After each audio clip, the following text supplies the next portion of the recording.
Si aujourd'hui j'ai 2 bitcoins, toi qui es en Japon, au Chine, ou au Canada, ou aux États-Unis, ou en France, si vous avez 2 bitcoins, on a la même fortune. Et ça, c'est un avantage. C'est-à-dire que lorsque je voyais mes amis, mes compatriotes, mes frères africains prendre les pour traverser la Méditerranée, c'était en pensant qu'il y a plus d'opportunités ailleurs qu'ici. En pensant que là-bas, on me paye 5 $ qui me fait 5 fois plus en équivalent de mon franc CFA.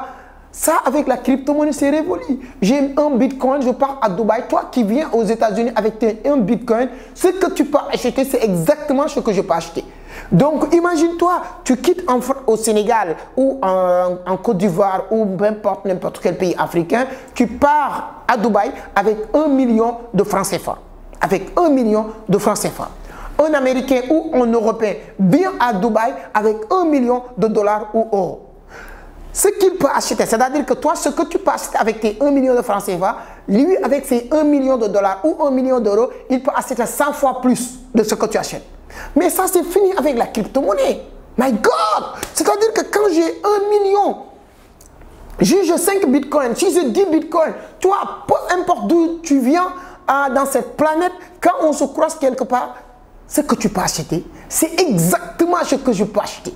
Donc, cet équilibre que la crypto-monnaie vient de créer doit pousser tout le monde à se lancer dans la crypto-monnaie. Deuxième avantage de la crypto-monnaie, ça, c'est pas uniquement pour les Africains qui ont le franc CFA, mais c'est pour tout le monde. Si vous êtes en Europe, si vous êtes... Même, c'est beaucoup plus bénéfique pour les Européens que les Africains. Vous savez, nous aussi au Sénégal, j'ai remarqué quelque chose où en Afrique, on peut envoyer même jusqu'à 2 millions, 3 millions de francs CFA sur les transactions, que ce soit sur les mobile money, que ce soit en tout cas, anyway, le virement bancaire. Mais en Europe, tu ne peux pas. C'est tellement contrôlé les transactions financières qu'ils sont même peur d'envoyer, ils n'ont même pas capable d'envoyer 2 000 $ ou 3 000 $ par jour, etc. Mais avec la crypto-monnaie, vous avez 1 million de dollars, vous avez 100 millions de dollars, vous avez 50 millions de dollars, on s'en fout. C'est-à-dire que tu envoies ce que tu veux, quand tu veux, où tu veux, il n'y a pas de limitation, il n'y a pas d'intermédiaire. La personne, tu es en France, aujourd'hui tu as 2 bitcoins, tu veux m'envoyer 50 000 $, tu peux le faire en un seul clic.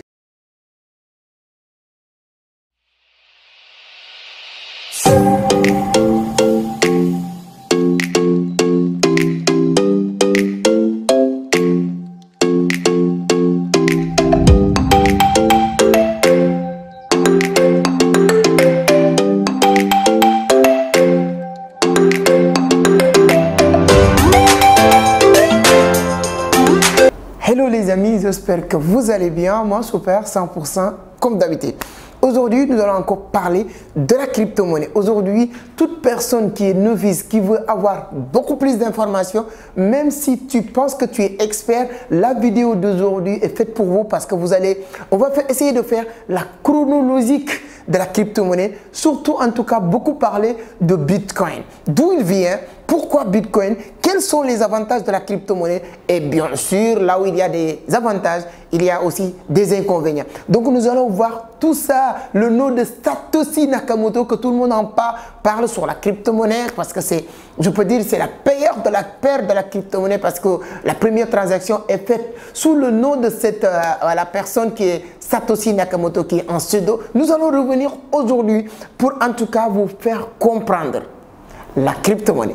Donc si vous êtes fan ou bien vous aimez ou bien vous voulez savoir la crypto-monnaie, donc restez scotché jusqu'à la fin parce qu'on va développer beaucoup de choses qui vont vous aider à comprendre la crypto-monnaie. Mais tout ça, c'est après l'intro.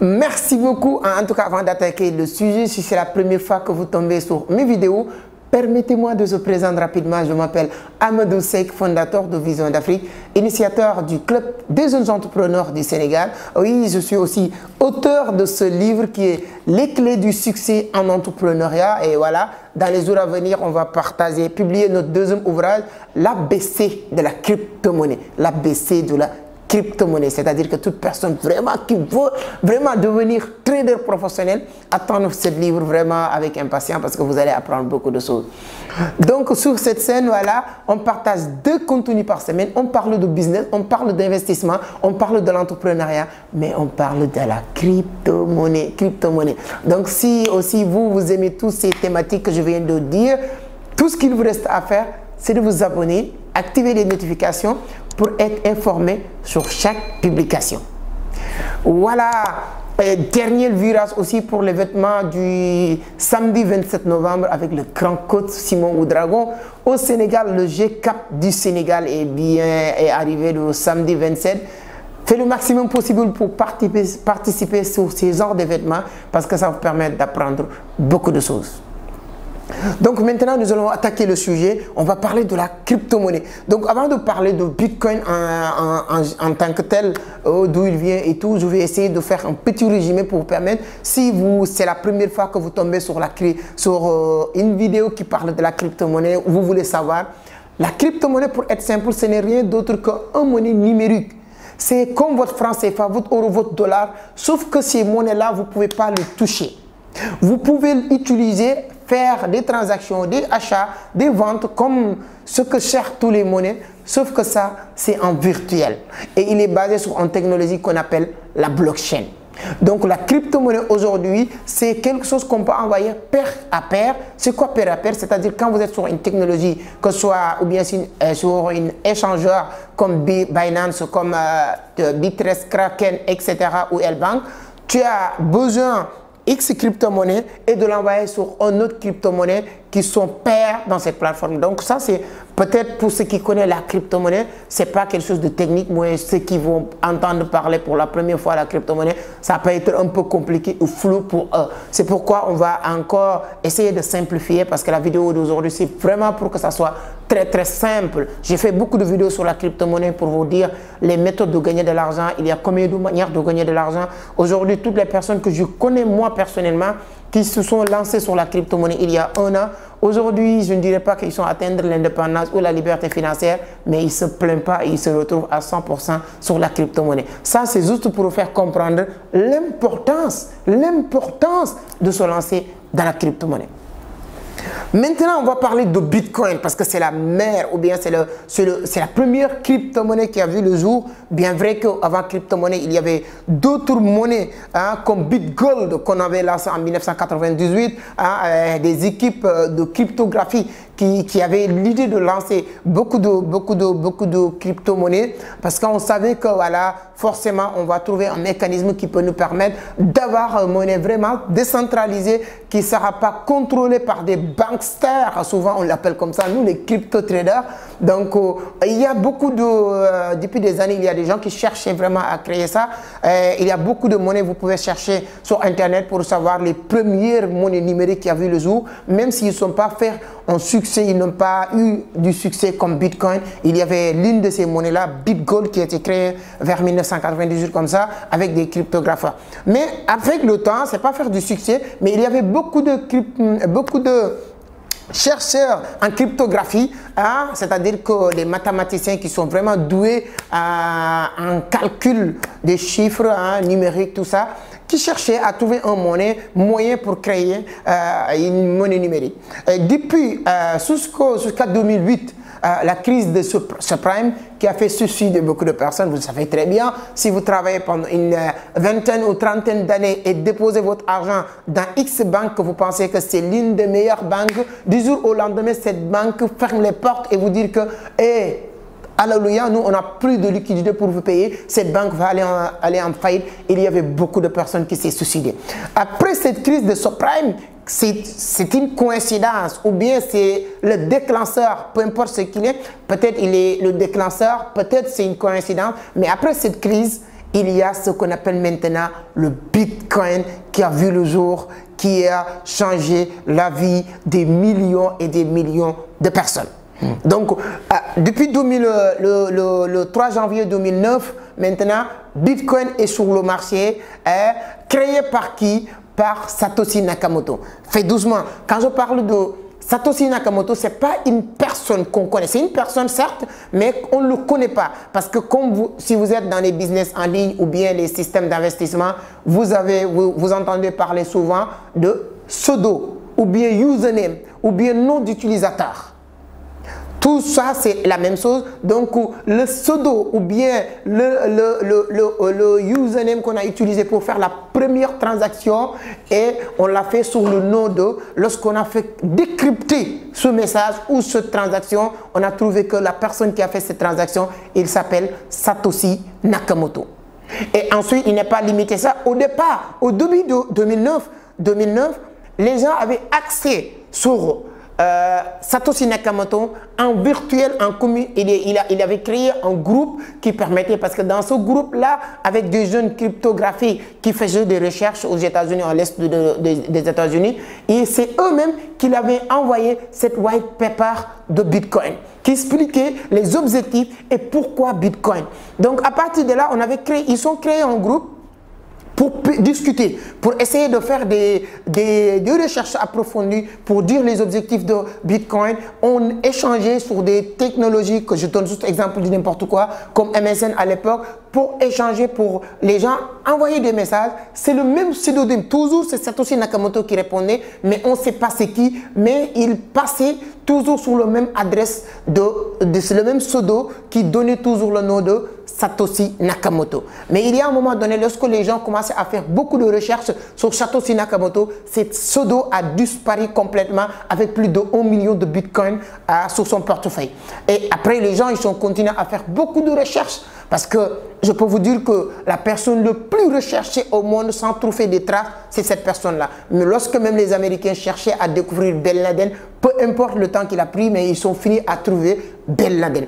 Mais ils ont tout fait pour trouver cette personne qui est Satoshi Nakamoto, mais jusqu'à aujourd'hui, ils ne sont pas trouvé la personne. Et sur les dernières informations, les personnes indexées ou bien qu'on pensait que ça pourrait être peut-être Satoshi Nakamoto, parce qu'il y a un moment donné aussi, comme les attentats terroristes que vous voyez dans le monde, à chaque moment, chaque époque, il y a des gens qui se revendiquent être l'acteur de ces attentats. Mais sur le Bitcoin aussi, il y a un moment, avec le temps, il y avait des gens qui se autoproclamaient être le Satoshi Nakamoto, mais une fois faire les recherches et les investigations, on voyait que ces messages-là, ou bien, en tout cas, les choses ne correspondent pas parfaitement avec la personne qu'on cherchait. Donc, je vais vous faire une parenthèse. Les Américains, quand on fait beaucoup d'investigations sans trouver, souvent, il y a des gens qui peuvent trouver ça louche. C'est pourquoi, je ne le dis pas, il y a beaucoup de chercheurs ou bien les gens de la crypto-monnaie qui disaient que ça peut être CIA qui est derrière la crypto-monnaie. Il y avait beaucoup de soupçons sur CIA qui a créé le Bitcoin et d'utiliser un pseudo et il ne voulait pas que les gens sachent que c'est CIA. Il y a aussi d'autres soupçons que certains analystes ils ont fait sur Elon Musk. Qui est Elon Musk? Aujourd'hui, tout le monde le connaît, mais c'est le fondateur de PayPal. PayPal, c'est le plus grand système de paiement en ligne. Et la méthode qu'il a utilisée pour créer PayPal poussait les gens à dire que ça peut être Elon Musk. Et deuxième raison aussi, deuxième chose qui poussait les gens à penser aussi que c'est Elon Musk, parce que c'est l'une des plus grands hommes ou bien les milliardaires qui s'intéressent le plus sur la crypto-monnaie depuis la création. Il a mis autant de milliards de dollars sur Bitcoin pour exploser et il jouait aussi avec le marché. Il y avait beaucoup de personnes aussi qui pensaient que ça peut être Elon Musk. Mais quoi qu'il soit, jusqu'à aujourd'hui, on n'a pas encore l'identité de cette personne qui est Satoshi Nakamoto. Mais par contre, en 2014, l'une des plus grandes magazines ou bien groupes de presse des États-Unis qui s'appelle Newsweek nous révèle une information et dire que voilà, nous on vient de découvrir le Satoshi Nakamoto. Le Satoshi Nakamoto qu'on cherchait depuis des années, on vient de le découvrir et c'est maintenant la personne que vous voyez derrière Bitcoin. Hein? La personne que vous voyez derrière Bitcoin, c'est un groupe de médias qui s'appelle Newsweek aux États-Unis qui avait révélé que c'est cette personne qui est Satoshi Nakamoto parce qu'il y avait beaucoup de liaisons entre cette personne parce qu'il travaillait sur la cryptographie, il maîtrisait aussi la cryptographie. Deuxième élément aussi, c'est une personne qui avait beaucoup de bitcoin et qui donnait beaucoup de similitudes, beaucoup de concordance en tout cas entre lui et Satoshi Nakamoto. Mais lorsque CIA et d'autres presses allaient voir cette personne que vous voyez derrière Bitcoin, qu'on pensait que celui Satoshi Nakamoto, la personne, lui, en tant que tel, il disait que moi, je ne suis pas Satoshi Nakamoto. Lorsqu'on m'avait posé ces premières questions, je ne comprenais pas la question, c'est pourquoi je disais que je suis Satoshi Nakamoto. Parce que Nuix il était parti l'interviewer et il prétendait être le Satoshi Nakamoto. Mais lorsque CIA, il sait que l'histoire, bon, les choses commencent à devenir sérieuses, il refuse d'être le Satoshi Nakamoto, il dit qu'il ne savait pas. Ce monsieur-là ne s'appelle pas Satoshi Nakamoto, il s'appelle Dorian Satoshi Nakamoto. Donc il y a une Nakamoto, Dorian Nakamoto. Donc on pensait que c'est Dorian Nakamoto qui est le Satoshi Nakamoto. Donc la personne que vous voyez derrière Bitcoin, quand on monte une affiche de Bitcoin, la personne que vous voyez derrière, je vous montre l'image là, cette personne-là, il s'appelle Dorian Nakamoto. Ce n'est pas Satoshi Nakamoto. Et depuis la création de Bitcoin de 2008 jusqu'à 2014, on ne connaissait pas cette personne. Cette personne est, affichée ou bien commence à être visible à partir de cette annonce de Nuix de 2014. Donc voilà un peu le chronologique de Bitcoin. Donc il y a des avantages dedans, il y a des inconvénients. Je prends la première partie, c'est-à-dire que c'est quoi les avantages de l'anonymat de cette fameux créateur de Bitcoin. Donc pour moi, en tant que trader qui s'intéresse depuis un certain temps sur l'économie, sur le marché financier, etc., on s'est dit que si aujourd'hui les Américains ou les États savaient c'est qui Satoshi Nakamoto, on pourrait mettre la pression sur cette personne pour que Bitcoin prenne de la valeur ou perde de la valeur ou disparaisse du marché. Donc, premier avantage que nous avons, nous les traders, c'est que on ne connaît pas, on ne peut pas aller dire telle personne, il faut faire ça, il n'y a pas de manipulation. La crypto-monnaie, ça appartient à personne, ça appartient à tous les détenteurs de cette crypto-monnaie. Donc ça, c'est un grand avantage que nous avons sur Bitcoin. Donc je pense que l'anonymat, donc de ne pas connaître le fondateur est un grand avantage pour les traders. Peut-être... pourquoi la crypto-monnaie et nous, surtout les Africains, la crypto-monnaie est importante pour nous? Parce qu'aujourd'hui, avant, on ne dansait pas dans le même rythme ou bien dans le même pied avec tout le monde. Mais aujourd'hui, avec la crypto-monnaie, on est tous égaux, on est tous dans le même pied d'égalité. Si aujourd'hui j'ai 2 bitcoins, toi qui es en Japon, ou Chine, ou au Canada, ou aux États-Unis, ou en France, si vous avez 2 bitcoins, on a la même fortune. Et ça, c'est un avantage. C'est-à-dire que lorsque je voyais mes amis, mes compatriotes, mes frères africains prendre pour traverser la Méditerranée, c'était en pensant qu'il y a plus d'opportunités ailleurs qu'ici. En pensant que là-bas, on me paye 5 $ qui me fait 5 fois plus en équivalent de mon franc CFA. Ça, avec la crypto-monnaie, c'est révolu. J'ai un bitcoin, je pars à Dubaï. Toi qui viens aux États-Unis avec un bitcoin, ce que tu peux acheter, c'est exactement ce que je peux acheter. Donc, imagine-toi, tu quittes au Sénégal ou en Côte d'Ivoire ou n'importe quel pays africain, tu pars à Dubaï avec 1 million de francs CFA. Avec 1 million de francs CFA.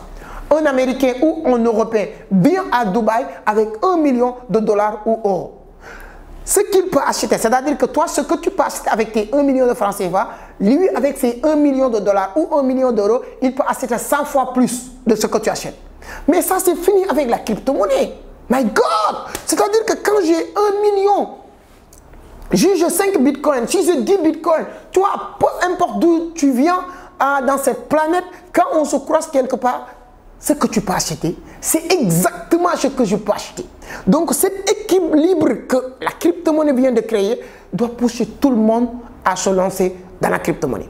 Deuxième avantage de la crypto-monnaie, ça c'est pas uniquement pour les Africains qui ont le franc CFA, mais c'est pour tout le monde. Si vous êtes en Europe, si vous êtes même c'est beaucoup plus bénéfique pour les Européens que les Africains. Vous savez, nous aussi au Sénégal, j'ai remarqué quelque chose où en Afrique, on peut envoyer même jusqu'à 2 millions, 3 millions de francs CFA sur les transactions, que ce soit sur les mobile money, que ce soit en tout cas, anyway, virement bancaire. Mais en Europe, tu peux pas. C'est tellement contrôlé les transactions financières qu'ils sont même peur d'envoyer, ils n'ont même pas capable d'envoyer 2000 $ ou 3000 $ par jour, etc. Mais avec la crypto-monnaie, vous avez 1 million de dollars, vous avez 100 millions de dollars, vous avez 50 millions de dollars, on s'en fout. C'est-à-dire que tu envoies ce que tu veux, quand tu veux, où tu veux, il n'y a pas de limitation, il n'y a pas d'intermédiaire. La personne, tu es en France, aujourd'hui tu as 2 bitcoins, tu veux m'envoyer 50 000 $, tu peux le faire en un seul clic. Donc il y a beaucoup, tout ça ce sont des avantages de la crypto-monnaie. Certes, il y a des inconvénients, donc il n'y a pas de réclamation quand tu te perds sur les transactions. C'est pourquoi il faut être très vigilant. Donc quand c'est-à-dire que moi je préfère même parler des avantages parce qu'il y a tellement d'avantages sur la crypto-monnaie. Troisième ou bien, l'une aussi des avantages de Bitcoin ou de la crypto-monnaie, c'est quoi? Quand tu déposes de l'argent sur X crypto-monnaie, ce n'est plus stable. Tu déposes 100 000 francs ou 100 000 $ aujourd'hui, demain tu peux te retrouver avec 150 000 francs ou 150 000 $. Ça c'est possible. Certes que tu peux te retrouver avec moins, mais il y a aussi ce qu'on appelle les stablecoins. Les stablecoins te permettent de déposer ton argent sur USDT ou en tout cas, il y a beaucoup de stablecoins que tu peux utiliser pour stabiliser ton argent. Donc on pourrait rester... Vraiment, l'objectif, c'est de vous faire comprendre la crypto-monnaie, les avantages de la crypto-monnaie, la chronologie de Bitcoin, parce que quand vous êtes intéressé sur la crypto-monnaie, c'est tout à fait normal de commencer à comprendre sur quoi vous êtes ou bien vous êtes en train de mettre les pieds, parce que c'est très important et capital. Pourtant, si vous vous intéressez à la crypto-monnaie, de comprendre la crypto-monnaie, les fonctionnements de la crypto-monnaie, je pense que la semaine prochaine, je vais vous parler des NFT, je vais vous parler de Ethereum, les différents blockchains qu'on utilise, parce qu'il y a beaucoup de personnes qui me disent c'est qu'il y a telle personne a créé une crypto-monnaie. Aujourd'hui, avec Internet, tout le monde peut créer une crypto-monnaie. Pour vous dire, tout le monde, moi demain je peux créer je peux travailler sur un projet pour créer notre propre crypto-monnaie qui s'appelle peut-être Vision Coin. C'est possible. Mais est-ce que ce qui est difficile, est-ce que la personne est capable de créer un blockchain? Ce n'est pas possible. Donc il faut savoir, les crypto-monnaies que vous allez acheter, ils sont sur quelle plateforme? Je pense aussi que ce serait intéressant de commencer à donner des pépites. Chaque semaine, je vais vous faire un pépite qui peut vous permettre de faire x100, x200, x300, parce que ce sont les pépites qui nous permettent de le faire. Bitcoin ne peut plus vous permettre de faire x200, x100, même x2 ou x3, ce sera compliqué, mais il y a des cryptos qui peuvent vous permettre de faire x200, x100. Allez sur CoinMarket et Spotlight, vous allez voir les crypto-monnaies qui ont fait x200 ou 300. Donc voilà, la vidéo d'aujourd'hui, c'était un peu pour faire un petit voyage de 2008 à 2021 sur la crypto-monnaie, permettre les gens de mieux comprendre la crypto-monnaie. Et je profite sur l'occasion pour vous dire, Vision d'Afrique dispense des formations complètes sur la crypto-monnaie.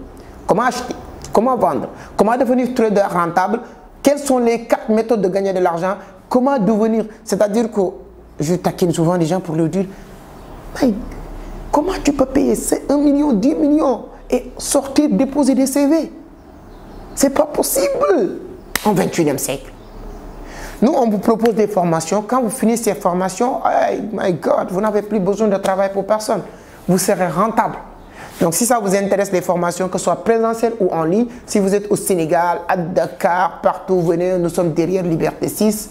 Liberté 6, derrière numéro 1. Venez visiter nos locaux, vous allez voir comment on fait nos formations 100% pratique, sortir et commencer à trader.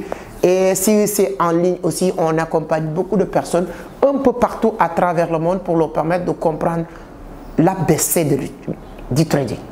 Et attendez le livre, il faut attendre le livre qui va sortir, je pense que début d'année ou bien à la fin décembre, l'ABC de la crypto-monnaie. Donc sur ce, vraiment merci beaucoup, merci de scotcher, de rester jusqu'à la fin de cette vidéo. Si vous pensez que cette vidéo peut être utile ou aider d'autres personnes, tout ce qu'il vous reste à faire, c'est de le partager le maximum possible. Et si vous n'êtes pas encore abonné, qu'attendez-vous? Abonnez pour voilà, activer les cloches de notification pour être notifié sur chaque partage. On partage beaucoup de contenu sur l'entrepreneuriat, sur le business, sur les investissements, sur le trading de la crypto-monnaie. Je vais commencer aussi de vous parler un peu du Forex. Pour ne pas arrêter toutes ces choses-là, ce que je vous demande ou ce qu'il vous reste à faire, c'est de vous abonner. Quant à moi, je vous donne rendez-vous la semaine prochaine. Ciao!